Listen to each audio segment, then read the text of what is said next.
Campaign ಏನಿದ್ರು ಇವತ್ತಿಗೆ end ಆಯಿತು. ಇನ್ನು ಮನೆ ಮನೆ ಭೇಟಿ ಅಂದರೆ ನೀವೇನಾದರೂ ಮನವೊಲಿಸದಿದ್ದರೆ ಇನ್ನೇನು ಕೆಲವೇ ಗಂಟೆಗಳು ಮಾತ್ರ ಬಾಕಿ ಉಳಿದಿರುವಂಥದ್ದು. ಇನ್ನು 48 ಗಂಟೆಯ ಒಳಗಡೆಗೆ ನೀವೇನೇನು ಮಾಡ್ತೀರಿ ಅಂದರೆ ಈ ಚುನಾವಣಾ ಬಹಿರಂಗ ಪ್ರಚಾರ ಅನ್ನುವಂಥದ್ದು ಅಂತ್ಯ ಆಗಿದೆ. ಇನ್ನೇನಿದ್ರು ಮನೆ ಮನೆಗೆ ಹೋಗಿ ನೀವು ಜನರ ಮನವನ್ನು ಒಲಿಸಬೇಕು. ರಾಜ್ಯದ 14 ಕ್ಷೇತ್ರಗಳ ಮೊದಲ ಹಂತದ ಸಮರದ ಪ್ರಚಾರಕ್ಕೆ ತೆರೆ ಬಿದ್ದಿದೆ.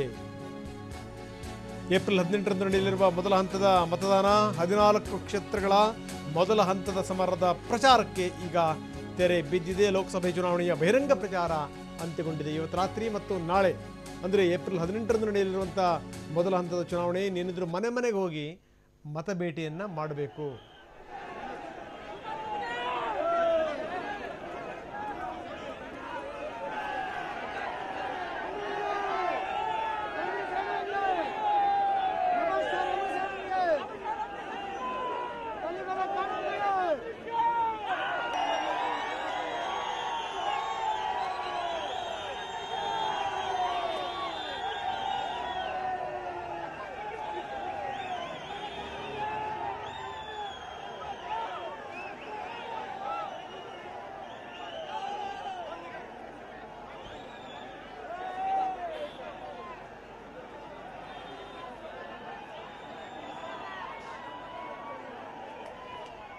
ಕೆಲವೊಂದು ರೂಲ್ಸ್ ಆ್ಯಂಡ್ ರೆಗ್ಯುಲೇಷನ್ಸ್ ಇರ್ತವೆ. ಅಂದರೆ ಹೊರಗಡೆಯಿಂದ ಬಂದಿರುವಂಥವರು ಈ ಕ್ಷೇತ್ರವನ್ನು ಖಾಲಿ ಮಾಡಬೇಕು ಅನ್ನುವಂಥದ್ದು. ಜೊತೆಗೆ ಏನಂದರೆ ಇಲ್ಲಿ ಯಾರೂ ಕೂಡ ಇರೋ ಹಂಗಿಲ್ಲ.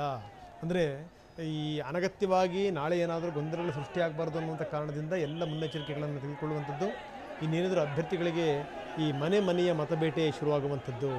ಯಾಕಂದರೆ ಇನ್ನೇನೂ ಕೂಡ ಬಹಿರಂಗ ಪ್ರಚಾರವನ್ನು ಮಾಡಂಗಿಲ್ಲ. ಇದು ತುಂಬ ಸ್ಪಷ್ಟವಾದಂಥ ಒಂದು ನಿರ್ದೇಶನ ಇದು. ಇದನ್ನು ಮೀರಿದ್ರೆ ಮತ್ತೆ ಅಪಾಯ ಖಚಿತ. ಹೀಗಾಗಿ ಏನಂತಂದರೆ ಸಂಜೆ 6 ಗಂಟೆಯಿಂದ ಮದ್ಯ ಮಾರಾಟ ಕೂಡ ನಿಷೇಧ ಆಗಿದೆ. ಜೊತೆಗೇನು ಅಂತಂದರೆ ಯಾರು ಕೂಡ ಹೊರಗಡೆ ಬಂದಿರುವಂಥವರು ಉಳಿಯೋಂಗಿಲ್ಲ. ಪಕ್ಷಕ್ಕೆ ಸಂಬಂಧಪಟ್ಟಂಥ ಚಿಹ್ನೆ ಆಗಿರ್ಬೋದು, ವಸ್ತು ಆಗಿರ್ಬೋದು, ಯಾವುದನ್ನು ಕೂಡ ಪ್ರದರ್ಶನ ಮಾಡೋಂಗಿಲ್ಲ.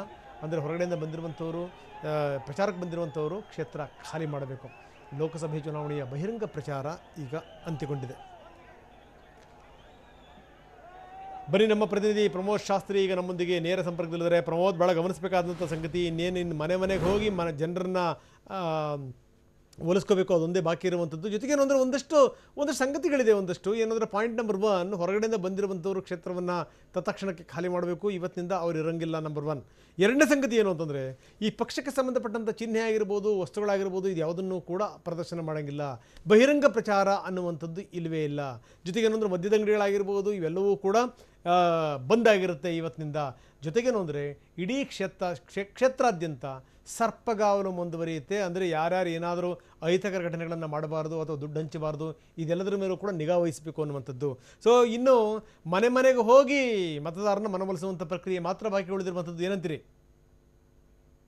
48 ಗಂಟೆಗಳ ಕಾಲ ಏನಿದೆ ಅತ್ಯಂತ ಮಹತ್ವದ್ದು. ಕರ್ನಾಟಕದ ಮಟ್ಟಿಗೆ ಹೇಳಬೇಕು ಅಂದರೆ ಕರ್ನಾಟಕದಲ್ಲಿ 16ನೇ ಲೋಕಸಭಾ ಚುನಾವಣೆಯ ಒಂದು ಕಾವೇನಿದೆ. ಈಗ ನಿಧಾನಕ್ಕೆ ಇಷ್ಟು ದಿನ ಕೇವಲ ಪ್ರಚಾರದ ಕಾವುಗಳಿತ್ತು, ಆರೋಪ ಪ್ರತ್ಯಾರೋಪಗಳಿತ್ತು. ಆದರೆ ಮುಂದಿನ 48 ಗಂಟೆಗಳ ಕಾಲ ಈಗ ಮತದಾರ ಯಾವ ನಿರ್ಧಾರವನ್ನು ಮಾಡ್ತಾನೆ ಅನ್ನೋದಕ್ಕೆ ಅಥವಾ ಮತದಾರನಿಗೆ ಒಂದು ಸ್ಪೇಸನ್ನು ಕೊಡಬೇಕಾಗತ್ತೆ.